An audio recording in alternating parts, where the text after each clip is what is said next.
Good afternoon. We want to update the community and particularly the neighborhood in southwest Detroit on the progress that we are making on the transmission line break. As of today, we have shifted from the rescue phase to the service phase, and we are now going house to house. But before we leave the rescue phase, I want to again offer my deepest thanks to the men and women of the fire department, the police department, the Detroit Water and Sewer Department. I don't think we'll ever forget the image of the family in the bucket of the front loader at a time when the water was too deep even to walk in with the boats. They successfully rescued 63 adults, 31 children, and 13 pets.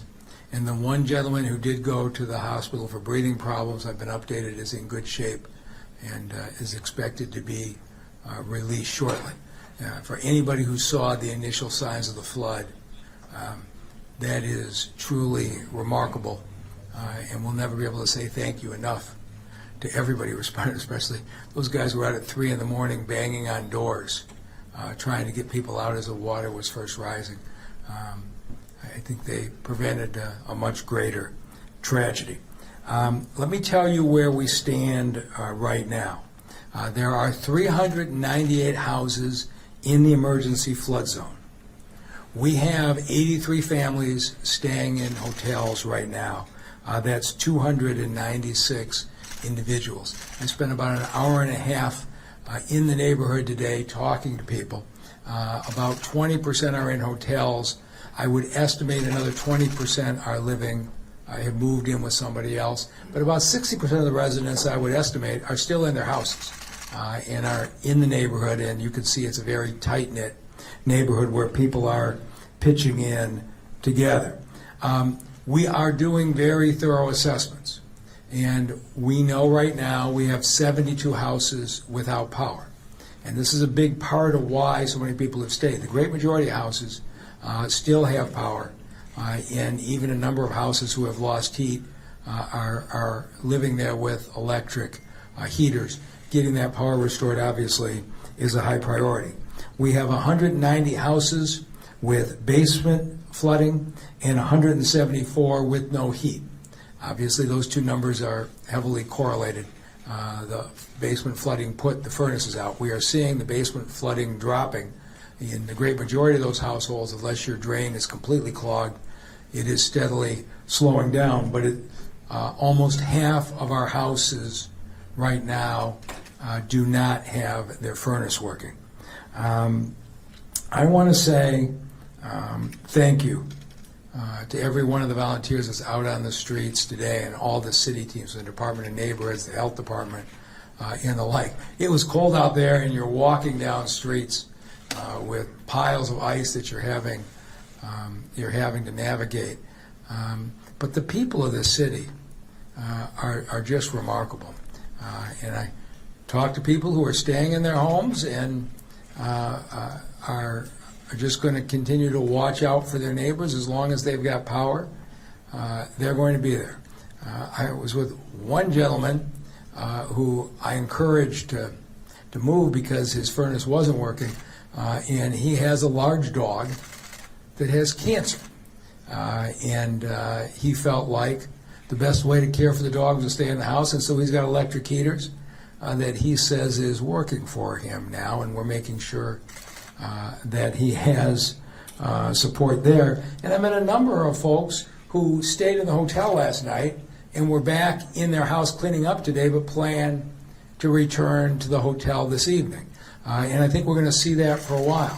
For every family staying in the hotel right now, and as you know, you not only have a hotel room, but you have breakfast, lunch, and dinner being provided by the hotel. You can stay in that hotel until the water's gone from your basement and your power and your heat are back on. In some cases, that may be relatively soon. It may take a month, but you can stay in that hotel until your house is ready for you to move all the way back in. Can't say enough about the Great Lakes Water Authority. spent some time with Gliwa engineers at the site of the transmission break, and it is just a monumental hole in the ground. The magnitude of it is something you almost have to be up close to appreciate. But while I was there late this morning, they did succeed in shutting off the last bit of flow of water into that hole. That was quite an engineering feat, and that's going to allow the repairs to go forward. And Todd King from Gliwa will talk about how that's going to work. But at the site, we have two other issues that also can't be totally addressed until the main transmission line is fixed. I think we reported yesterday that we had a water main break in one of the city lines that had shut off water to 3 blocks, about 30 houses. That's right at the major collapse. We aren't going to be able to completely repair it until the main transmission line is fixed, but I do expect DWSD to have capped it so that only 3 or 4 people will be without water very shortly, and we're going to have to make longer-term arrangements for those 3 or 4 families. In addition, if everything else weren't enough, we had a gas leak at 5:30 last night at the same site. And the DTE crews came out on site, identified the leak right at the site of the collapse. They quickly shut off gas flow to the area, but that meant another 5 folks now are without gas.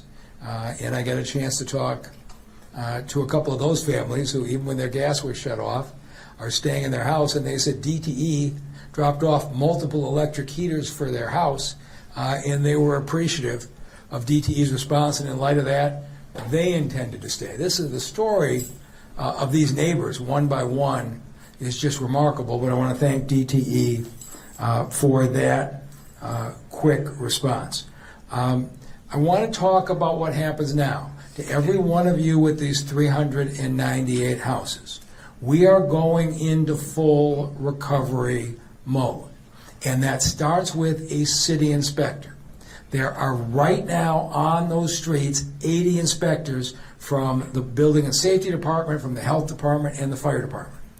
They have to go into your house and assess the damage in the house. It is the first step before we can get in, replace the furnace, clean the basement, or anything. That city inspector has to be in the house and do that initial inspection.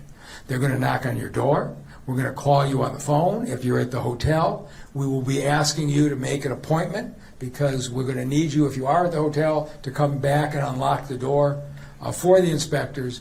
But it is my hope that we get all 398 houses inspected this week, because that is step 1.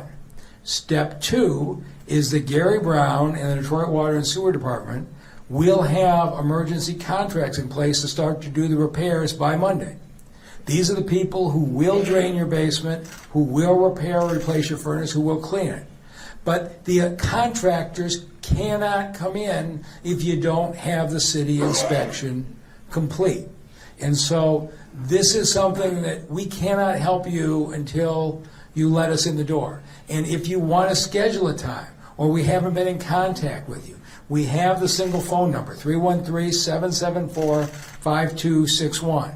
But Dave Bell and the BC department tells me they absolutely have the capacity to complete all 398 inspections over the next 3 days, so long as we have cooperation, so that next week we can start to go into repair and replacement mode.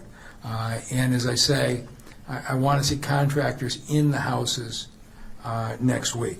The insurance question is always going to be complicated, but this is simple. If you've got insurance, file your claim. What Gliwa and DWSD have committed is to cover the costs of the damage that's not insured, but you can start the process right now with your own insurance company. So don't wait. Please go and file that claim. And finally, I'm really pleased that Chief Bettison, we've seen nothing but cooperation and people looking out for each other, but Chief Bettison has committed to greatly increase the patrols in that neighborhood until the last repair is done and the last family is moved back, which is only appropriate because I'm glad to announce today, Detroit City Council voted 9-0 to name Todd Bettison the permanent police chief of the city of Detroit. And with that, I will turn it over to the man who has been out there directing the repair of the transmission line from the beginning, from the Great Lakes Water Authority, Todd King. Thank you, Mayor. I'd like to echo his statements with respect to all the cooperation that we've seen from the fire department, the police department, the building department, DWSD. It really has been a joint and team effort. So as the mayor mentioned, we have isolated the break, and we are beginning the excavation and the cleanup in the immediate vicinity of the break. Once that's completed and we've exposed the pipe, we will inspect it and determine what the cause of the water main break was. We are also in the process of talking with our pipe supplier. We have 2 emergency contractors on site that are assisting with the repairs and the recovery. And once we get a better idea on what type of break it was and how much of a section of pipe we're going to need to replace, we'll be able to put a better timeline on the overall repairs. But it's probably at least a week to 2 weeks of getting that pipe in place and welded up. So with that, I'll turn it over to Director Gary Brown. Thank you, Todd, and thank you to all the men and women of Great Lakes Water Authority, as well as your contractors that are out there working in frigid temperatures, getting the job done. So as the mayor indicated, the first step is to get the houses inspected, because it's my responsibility to get contractors under contract by early next week, by Monday, that are mobilized and ready to go to work. So what kind of work are we going to be asking the contractor to do?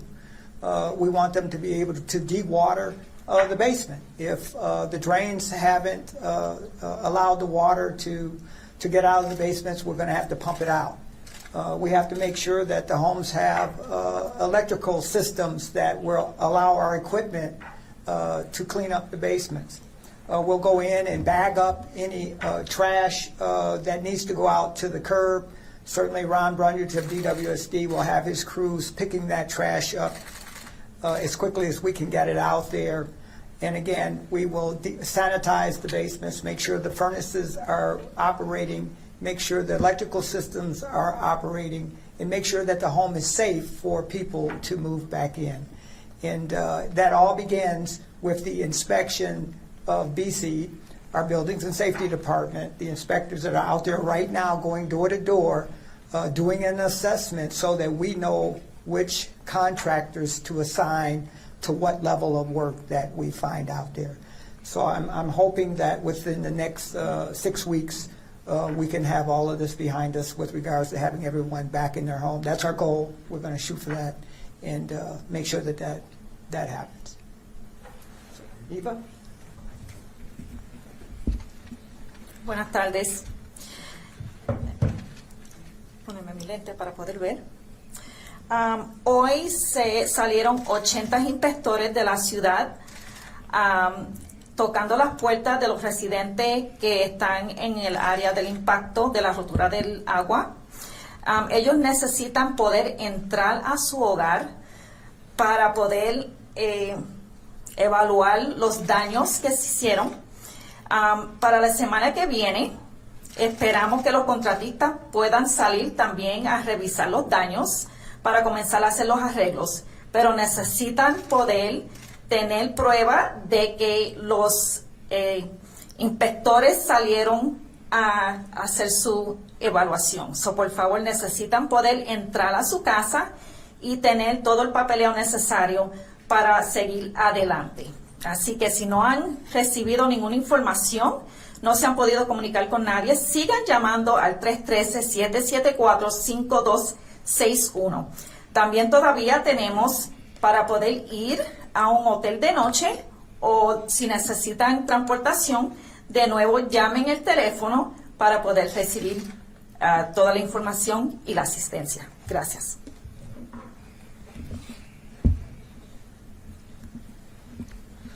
It's kind of hard to follow that right there. And so on my to-do list, as far as my new hobby, I will be learning Espanol. So Eva, I'll check you out. Thank you, Mr. Mayor, for definitely the confidence and appoint me as the interim chief and now chief, and to city council as well. So I'm humbled to be able to now say that at this first press conference to be able to say chief of police. So thank you for that. In regards to what we're doing from a police standpoint, the mayor's already said that we will be there, and so our job is to ensure public safety. So with that, over in the affected, targeted neighborhood, we're gonna double our patrols. And last night I was out there, boots on the ground, personally myself. I did about 14 hours yesterday, and matter of fact, called the mayor from the scene, was there at the sinkhole, walking around. I got mud on my boots to prove it.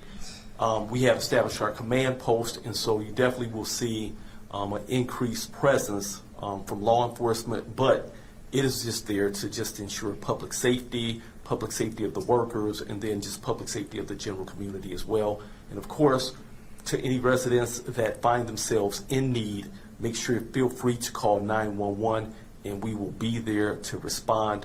Also, if your vehicle needs to be towed, or if your vehicle is blocking public thoroughfare, we only have towed one vehicle so far, and we had the vehicle taken to the 4th precinct, which is located at West 4700 4th Street. And so with that, there will be no charge, no fees, everything will be weighed. You will be able to go to the front lot and retrieve your vehicle. And so once again, we're gonna do stuff to help ensure that your vehicles are available to you, and we know that many of them are stuck in ice, and Ron Brundage and the DPW team will be applying salt to the area of vehicles and also sidewalks as well. And so we're doing everything that we can to ensure public safety and to ensure that we restore the area back to the quality of life that it had before. At this point, we'll open it up for questions, and I'll bring Mr. Mayor back up. Oh, and my partner, Chuck Sims, Commissioner Sims of the Fire Department. Thank you, Chief, and congratulations on your permit.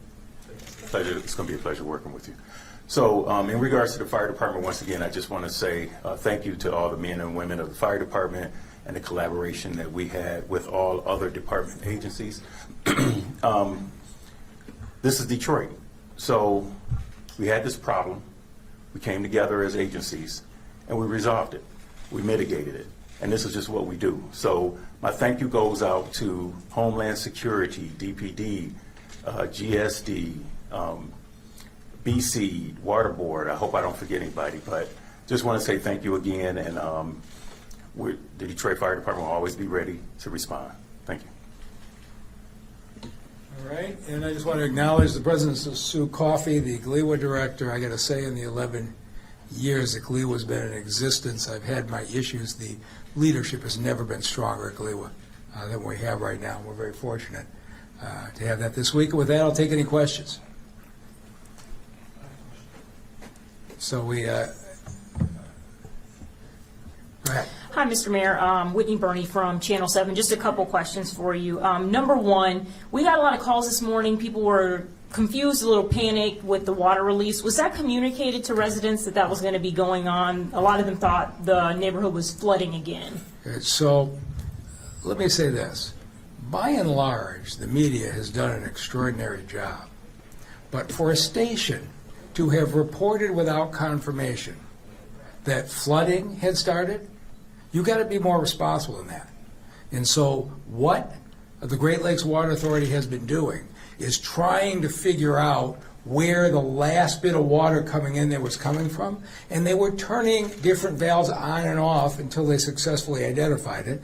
And so they had some water running as they were testing it, and we responded immediately. But I would ask that when you see something like that, I was sitting with Gary Brown when we heard your media report, and Gary said there's no way there is another break by teams there, and I would have heard it must be a false report. It took us 60 seconds to find out what the answer was. So I would just ask you to please call and confirm. I think we've been responsive, and we want to continue to be responsive. Okay.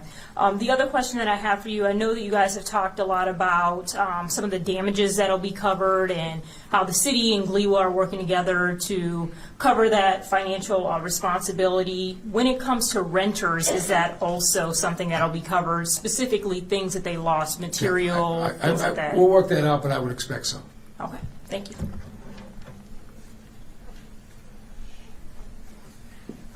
Charlie Langton, Fox 2 WJ. Mayor, any quantity of how many extra police officers, firefighters, workers from Detroit Water Department, any that you've had to take care of this? Which it looks like you've done a great job so far.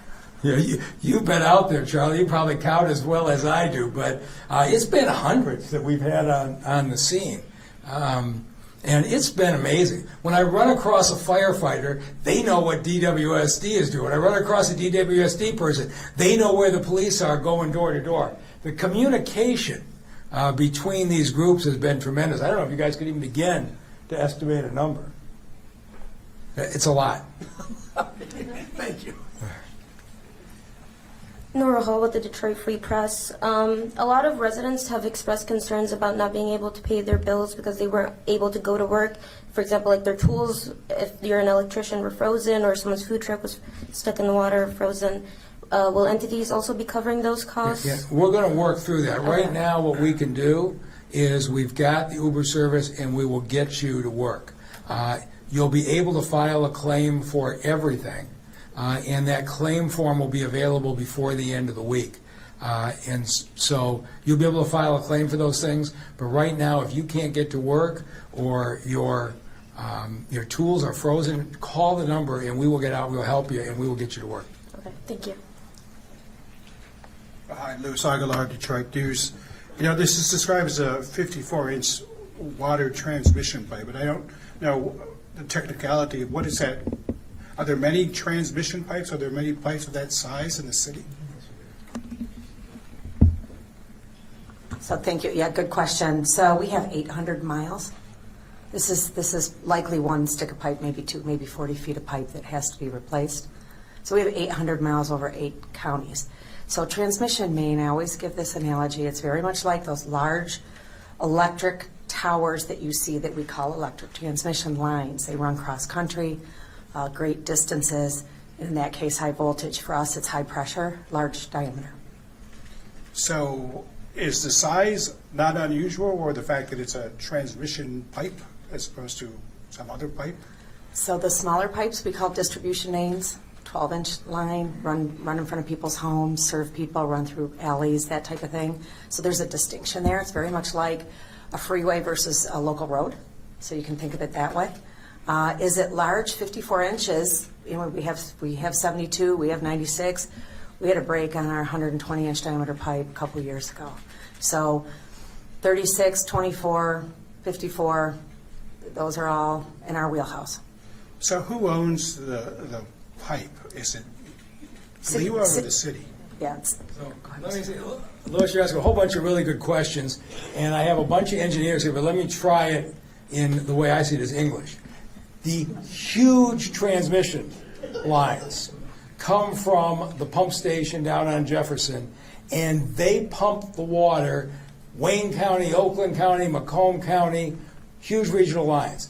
The city of Detroit leased those huge transmission lines to GLEWA in 2014. Because they are huge lines that support multiple communities, the Great Lakes Water Authority runs those. That when they split off to a neighborhood, the water line that runs down your street, that's the city's responsibility. They are smaller lines. And so Gary Brown deals with all of the water lines that are running in the neighborhoods. GLEWA deals with the huge transmission lines that pump water across southeastern Michigan. How did I do on that? Okay. So there's many of these kind of lines in many neighborhoods, I think. I would say across southeastern Michigan. These are the huge lines that draw the water from the Detroit River, pump it up to Romeo and where the far reaches of GLEWA are. Those are the huge transmission lines, yes. Thank you. John Hewitt, WWJ. Forgive me, I was not working yesterday, so if this is redundant, I apologize in advance. I saw a media report saying that city officials said this was the worst water main break the city has seen. If that's true, Gary's smiling. If it's true, I'm curious how that's gauged, meaning by the size of the line and/or number of people impacted, or if it's not true, can you clarify Yeah. if that's proper context? I called the mayor, very early in the morning, let's just say before 7 when I first arrived on the scene. And I described it as the worst water main break that I've seen in the 11 years that I've been involved with the water department. And what I meant was, this was a 54-inch water main that affected a densely populated neighborhood. Normally, the larger lines, transmission lines, are not in neighborhoods. But just the vast amount of blocks that were underwater, the amount of people that were in distress at the time is why I described it as the worst that I had seen. And it was mainly because it was in a densely populated neighborhood as opposed to some of the breaks Sue has dealt with that were in cornfields out in the suburbs. I appreciate the clarification. I have one other question, and not in an assessment of blame mentality, but we talk a lot about infrastructure, city, Gliwa. We've done many reports on it. Is this something that was pertaining to aging infrastructure and/or as far as preventing these types of things? As you look at this, I mean, is it too early to even start speculating as to whether, resources could be improved to try and head this stuff off? Was this one not foreseeable? Any idea, or is it way too early to even talk about stuff like that? Yeah, it's way too early. We haven't even laid eyes on the broken pipe yet because of all the debris that's in the hole. And we'll have a better assessment of what happened and why it happened in the coming days. I did have one more, please. I've read a couple of accounts as far as getting it fixed. I've heard 7 days, and then you mentioned 6 weeks to hopefully get everybody back. Can you reiterate in kind of one fell swoop to fix the repair and/or then get the neighborhood back to where it was? I think you'll see the street repaired in 10 days to 2 weeks. If in fact there's not a part that has to be fabricated for a pipe that was built in 1930. So until we get in there and see exactly what the problem is, but typically that's how long it takes. When I say 6 weeks, I'm talking about getting all of the homes that have been affected restored and getting everybody back into their home. And it should take us about that amount of time. Thank you. I have 2 questions, 2 different areas. One, we keep hearing about the immigration issue. Mr. Mayor, can we make sure that there is a comfort level so we're not here with the chief saying somebody froze in their house because they were afraid to go out? I've been up and down these streets. I've seen no issue on that. I've talked to anybody who's raised an issue like Well, that. maybe they're not bringing it to your attention, but it's not only Again, an issue. I'm going to go by facts and what I see. We've had Spanish-speaking volunteers out for the last 2 days. We are not seeing what you are saying, and so I'm not going to go down that road with you. Well, I'm from Southwest, and I went to Western, Mr. Do you have a different question? Yeah, but hold on, Mr. Mayor. With all due respect, there are some issues where some of them are scared to come out to get help. And I could take some of your team out there if you want me to introduce you to some of the people. And I'm quite sure the councilwoman from that area would tell you. And then the next questions, which I think you want to escape across this one, but we do have that issue right now. And I'm not the first one to ask questions about it. The joint partnership or steel that whatever happened with the water department, one of the issues was supposed to happen was that we were not supposed to have these issues because they were going to do the infrastructure. Are we now checking into other neighborhoods before another main break? Because we knew we had issues before they stole the water department, and now we end up with the same issue. So before we get off on a false story, more than 300 of the residents of the 398 houses we have already spoken to and gotten assessments. So we are seeing good cooperation and I think confidence in the Detroit police and fire staff that have been there. As far as the overall system, we made an agreement in 2014, and Gliwa takes the main transmission lines, and the city of Detroit has the neighborhood lines. The city of Ferndale has the neighborhood lines in Ferndale. The city of Plymouth has the neighborhood lines in Plymouth. That's the way the system works everywhere. And We don't know at this point whether there was corrosion in the age of the pipe, whether there was something that shifted in the ground because we're in unstable soil in that part of the track. We don't know, and we're not going to speculate on the cause until they go through and do what will be a forensics analysis, and we will know exactly what caused the break, and we will release that publicly. But unless one of the engineers here wants to speculate before they have an answer, that's where we are. Well, I don't want to speculate. I just want to know if we're making sure, this is not the first time we had issues. We had issues on west side and east side with water main breaks. Are we making sure that we do a So, Gary, you can assessment? talk about what you do on prevention every day. Yeah, our capital program is $500 million over 5 years. So we spend about $100 million a year doing an assessment of our system, identifying the weakest parts of the system so that we could either rehabilitate or replace those pipes before they break in an emergency situation. But we have 2,700 miles of distribution lines in the city. Cleveland has 800 miles of transmission lines, and the mayor's already articulated there are a number of reasons why you have a break other than the age of the pipe. There's many factors that go into that. So I'm proud of the job that both GLEWA, and by the way, I sit as a board member of GLEWA on the capital improvement plan, the CIP. I chair that committee, and they do an outstanding job, and they spend as much as DWSD does in doing assessments of their system and making sure that that it's operating at optimal efficiency. Thank you, Mr. Brown. Hi there, Annalise Frank with Axios. This might fall into the bucket of too early to talk about, but I think a couple of you have mentioned shifting soil or weak soil in the area. Is that a possibility as to what happened, and how are you sort of thinking through Yeah, that? you're right. It's just too early to. We're speculating on the many breaks that we see citywide. Just real quick, one more. I've been in some of the houses as well. There's some garbage in there, water, garbage. What do you want the residents to do with garbage? Yeah, we'd like them to take photos of any damage of the property, including flood material that may have been damaged. DWSD will be out with contractors to bag it up. We know that already some residents are going to take the initiative. We just would ask them to be safe about going into a basement that has water in it, that may have electricity going. But if they bag it up and get it to the curb, DPW will pick it up. Okay, thank you. All right, anything else? Thank you all very much.